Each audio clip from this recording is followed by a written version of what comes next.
Well, I suppose itong Dutch government siguro naintindihan naman nila Mhm. na na kailangan niya ng assistance, legal assistance. Siguro naman, International Criminal Circuit Court yan, maintindihan nila ang legal procedure na yung mga ganyang formalities of a permit, hindi na kailangan when it comes to providing the accused or the person in under investigation with free legal assistance. Opo, opo. Sige. So, Attorney Bello, yung pong Yes. inihain kahapon na petition nila Attorney Torion, no?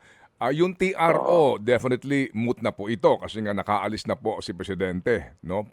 Yung Opo. buhay pa ba yung bahagi ng petition na ito, yung pong sinasabi na dapat makialam ang Supreme Court dito po sa order na ito ng ICC to arrest him. Buhay pa ba ho ito sa tingin po ninyo legally, itong certiorari petition?